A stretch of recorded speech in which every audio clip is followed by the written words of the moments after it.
Hello everyone, hope you're doing well. It's a joyous day today, because this is the day where I can finally say, in War Thunder, I have spaded every single M48 and also M60 platform. It was a long time coming. There was a bunch of vehicles that I left for ages because I just did not want to play them, such as the M60A and BT and then the Sabra Mark 1. These two have been finished in the last week, and now there is not a single platform on this chassis with this turret that I haven't spaded. And all I can say is most of it was a complete waste of time. Because basically, all of these things play the same. They're a little bit slow, they don't have access to very good armor, and generally they're at the BR that they're at because they have a specific round that you have to research in order for it to work. And those types of vehicles are easily the worst when it comes to War Thunder, because they don't have a balance across their attributes, meaning that when you run into a bunch of other vehicles, what ends up happening is they have distinct advantages that they can use against you, and you are just sat there twiddling your thumbs, hoping to win a knife fight with access to a better round than them. Now, a lot of the time, that means that when you're in a better position, this can work really well. The problem is, since most of the M60s have pretty bad maneuverability and also mobility, you can't get into those better positions. So a lot of the time, it's just frustrating to be able to play these things.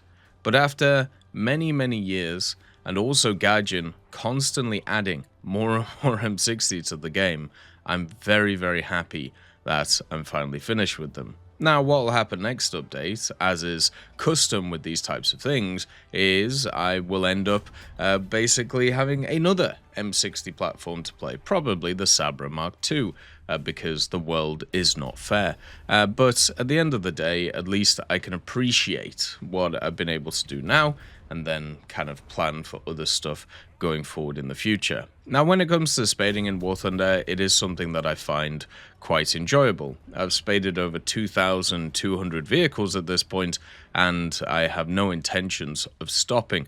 For me, when it comes to War Thunder, the most important part is variety. A lot of people talk about how I don't get bored of the game, and it honestly is because I play a bunch of different things.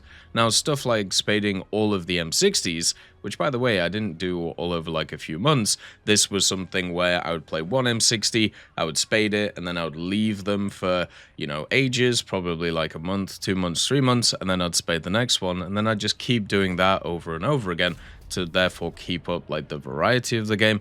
It's something that works for me and has for many years. It keeps War Thunder fresh, it keeps it so even like with all the changes in the updates, there is at least some kind of normalcy to the game instead of having to focus on all of the new stuff that wanders around the place.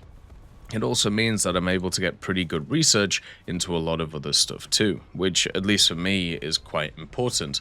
But at the same time, this is an issue, okay?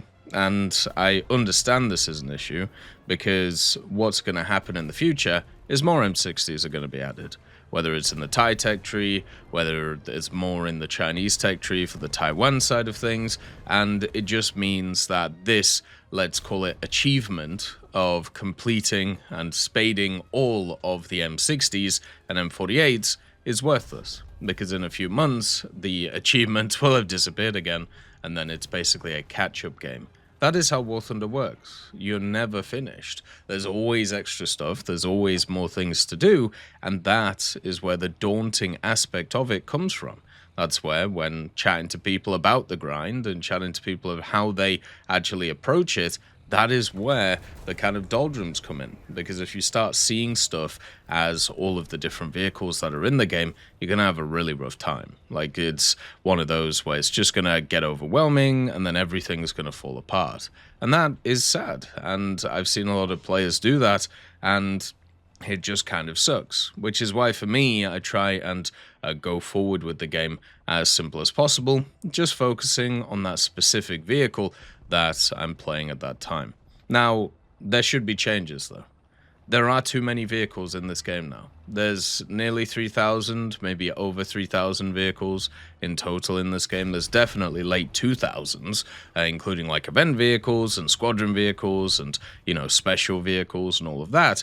And this basically means that the average player is not even going to touch 5% or 10% of the game. They're just going to touch maybe 1 or 2 tech trees, and then that's it. That's why Gaijin sees it as fully kind of completing the game if you get to one of the top tiers. And, I mean, we have 10 nations in the game. So imagine thinking that, you know, completing 1 tech tree in one of them, that is like completing the game. That is technically a quarter of a tenth of the game when you think about it. If you know, think about it in terms of how many vehicles are in the game and also how many tech trees, because some nations have up to 5 tech trees in them already, with aviation, with ground, with helicopter, blue water and coastal as well.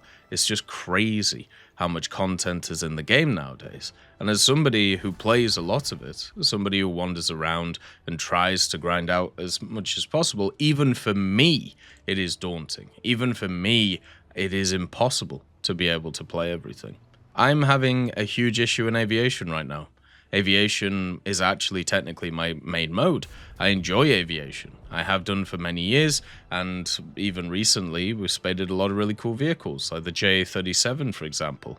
But when I look at each of my tech trees, I don't see anything that really excites me or really enjoys me. I just see a bunch of vehicles that I have to play in the jet era, which are the only ones I have in order to spade, which are either exactly the same as what I've spaded before, or so horrible in a stock experience that I just go up against premiums, because everybody just uses premiums nowadays to grind, and then it's basically just getting hammered in the head over and over again until you get the nice rounds, or the nice, you know, missiles, or, you know, the nice flight capabilities, and then you can kind of go from there and have a bit of fun. And that to me is not fun. That's not enjoyable, because every single one feels exactly the same.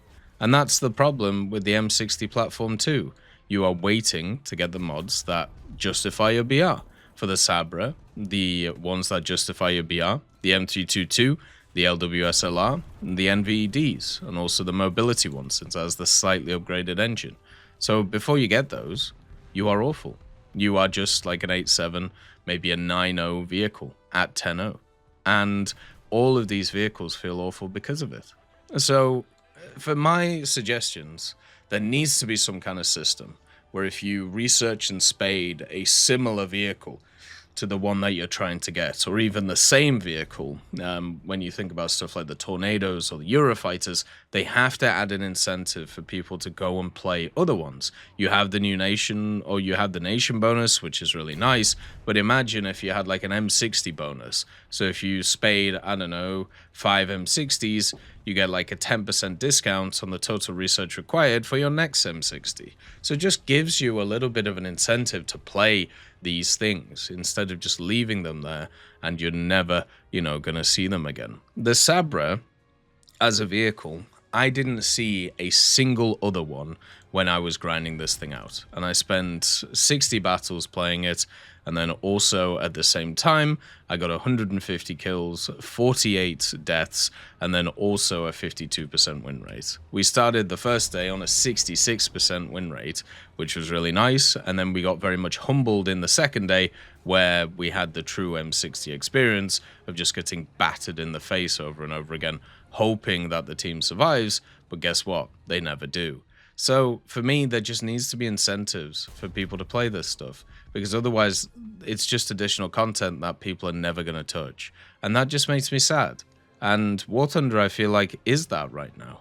You have so much cool stuff, but actually getting to it is a real problem. I can't remember the last time we had a research reduction. I can't. Maybe a year ago, like at this point, and they've added so much new content, and they've made none of it easy to grind. That just makes me sad, because I see these vehicles, I look at them, and I don't want to be the only person who is playing them. I want other people to enjoy them, and I want other people to give them a go. But they're just not going to, because there's not enough hours in the day, and there's not enough time. I get that War Thunder's one of parts of War Thunder is the endless grind thing. I get it. But I think it's got to a point now, when it comes to War Thunder, that there is not a kind of light at the end of the tunnel. People don't see the light at the end of the tunnel. It's too far away now. And hopefully that can be fixed. Hopefully it can. As always, I hope you have a wonderful day. And I'll see you next time. I'd just like to thank GMG Smiley, CD Beans, Chieftain Mike, EMN3 Galaxy, Tulio Pontecorvo, Brendan Quinn, Carrion Crow, Gus Irenicus, Pyman, Wartinder, Teddy, Daniel Stanton, Martinez, B. Young, Ozzy Panzer, Alan Hacker, Liam Shear, Opium Prime, Lafouche, Sem Aslan, Uncle Bean, and Derek R. for supporting the channel.